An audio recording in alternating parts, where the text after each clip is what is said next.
আল্লাহ তাবারাকা ওয়া তাআলা বললেন, তাবারাকাল্লাযী বিয়াদিহিল মুলকু ওয়া হুয়া আলা কুল্লি শাইইন কাদির। সমস্ত কর্তৃত্ব, রাজত্ব, ক্ষমতা জোরে বলুন কার হাতে? কার হাতে?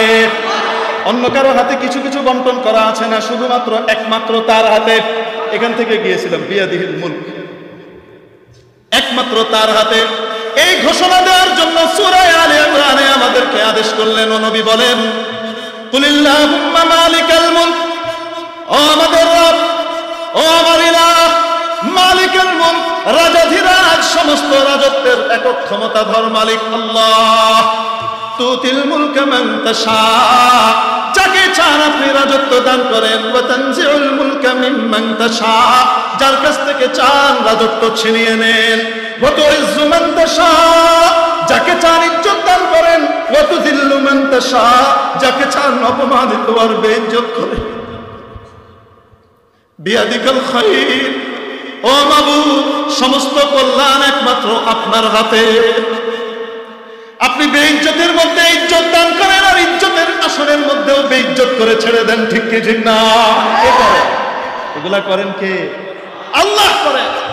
আমিরকে ফকির, ফকিরকে আমির, ধনীকে গরিব, গরিবকে ধনী এক মুহূর্তের মধ্যে করার মালিক জোরে বলুন কে?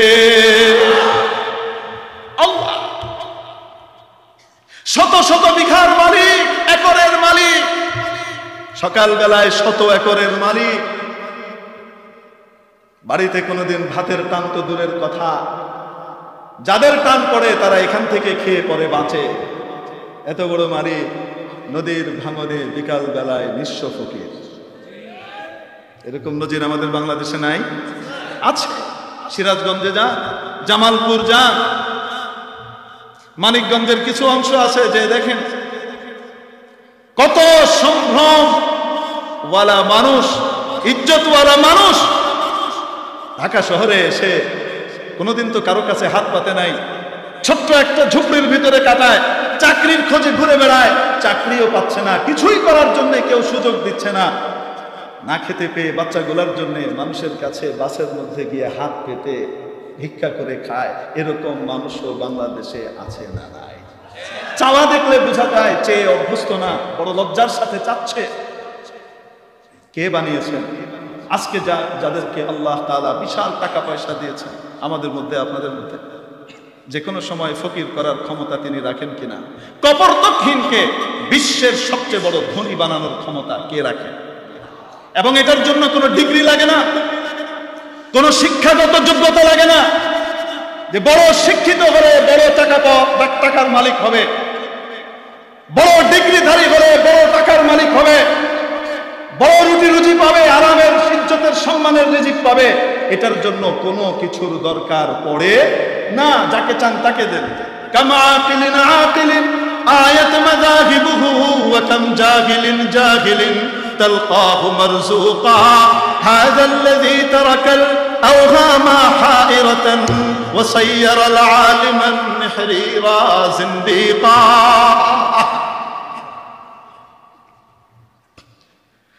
বিশ্ববিখ্যাত দার্শনিক কবি আল্লামা শেখ সাদী রহমাতুল্লাহ আলাইহি। আমি কথা তো বলতে চাচ্ছিলাম আরেকটা, আল্লাহ বারবার ঘুরিয়ে আনতেছেন আরেক দিকে। আমি বলার জন্য বসছিলাম এক কথা, কিন্তু আল্লাহ ঘুরিয়ে একবার এদিকে আনছেন, আবার এখান থেকে আমি টার্ন করে ফিরে গেলাম, আবার এদিকে আসতেছে। আমি কি করব? কিছু করার নাই।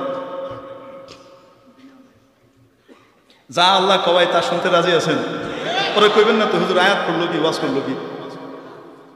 কইলে কই, কিছু করার নাই। বিশ্ববিখ্যাত দার্শনিক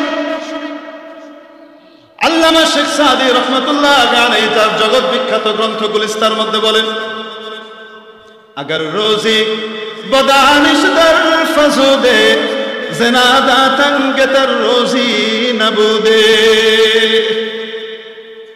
আগার রোজি বদানিশ, যদি রুটি রুজির সম্পর্ক, রুটি রুজি বৃদ্ধির সম্পর্ক, বড় টাকাওয়ালা হওয়ার সম্পর্ক শিক্ষা দীক্ষা ডিগ্রির সাথে হতো, দুনিয়ার সমস্ত ডিগ্রিহীনরা বকলমরা না খেয়ে মারা যেত।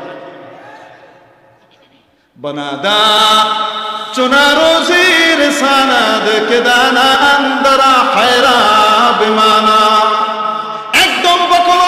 অশিক্ষিত মূর্খ মানুষকে আল্লাহ তাআলা মাঝে মাঝে এত বিশাল রিজিকের মালিক বানিয়ে দেন।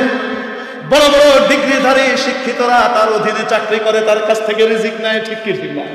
আছে না নাই?